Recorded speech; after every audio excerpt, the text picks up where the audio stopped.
विरोधकांना फक्त एवढीच माझी गणपती बाप्पाकडे प्रामाणिक प्रार्थना आहे की त्यांना देखील सद्बुद्धी आणि सुबुद्धी दे।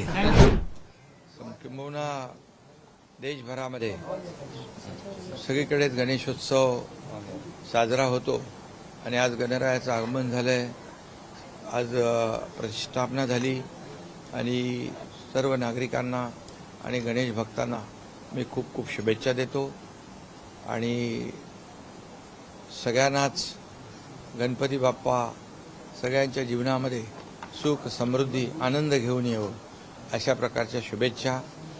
खरं म्हणजे महाराष्ट्रामध्ये गणपती बाप्पाचे एवढी आगमनाची वाट पाहत असतात लोक की आतुरतेने, आणि आज गणपती बाप्पा आला, स्थापना झाली आणि हा उत्सव आपापल्या परीने लोक 10 दिवसापर्यंत अनंत चतुर्थीपर्यंत साजरा करत असतात। एक वेगळं आनंदमय वातावरण एक संपूर्णपणे महाराष्ट्रामध्ये आपण पाहतो आणि गणपती बाप्पाचा हा गणेशोत्सव सगळ्यात मोठा उत्सव म्हणून आपण साजरा करतो आणि त्यामुळे मी सगळ्यांना पुन्हा एकदा खूप खूप शुभेच्छा देतो आणि चांगला हे गणपती बाप्पा यावर्षी पाऊस देखील चांगला झालाय, शेतकरी देखील सुखी समृद्धी होत त्यांच्या आयुष्यावरचं संकट अरिष्ट टळू दे, चांगली शेती होऊ दे।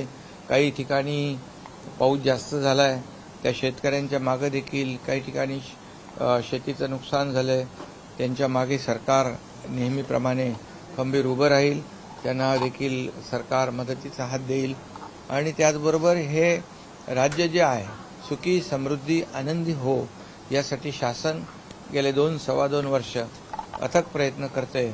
एकीकडे आपण पाहतोय की विकास या राज्यामध्ये अनेक विकास प्रकल्प सुरू आहेत। मी काही विकास प्रकल्पांची नावं घेऊ इच्छित नाही, परंतु सर्वसामान्य लोकांच्या जीवनामध्ये बदल करणारे गेम चेंजर प्रकल्प आज आपण पूर्णत्वास नेले।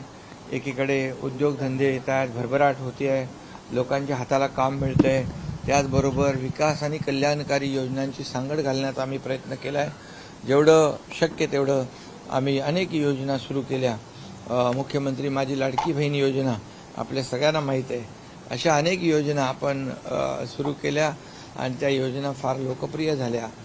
महिलांसाठी, शेतकऱ्यांसाठी, कामगारांसाठी, आमच्या युवा वर्गासाठी युवा प्रशिक्षण जी काही योजना आहे ती देखील सुरू केली। म्हणजे राज्यातल्या प्रत्येक घटकासाठी अगदी लहानापासून मोठ्यांपर्यंत, थोरांपर्यंत आणि युवकांपासून युवतींपर्यंत आणि माझ्या लाडक्या बहिणींपर्यंत त्यांच्या जीवनामध्ये खूप चांगला बदल या माध्यमातून करण्यासाठी, त्यांचं जीवन सुखी समृद्धी आनंदी करण्यासाठी सरकारने हा केलेला छोटासा प्रयत्न आहे आणि म्हणून मी सगळ्यांनाच खूप खूप शुभेच्छा देतो।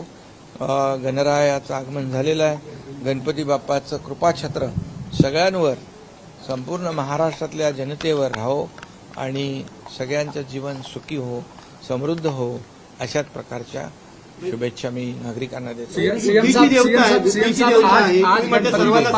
विरोधकांसाठी सुद्धा काही मागितलं का? गणपती बुद्धीची देवता म्हटलं, सगळ्यांना सुबुद्धी, सगळ्यांना सद्बुद्धी देव।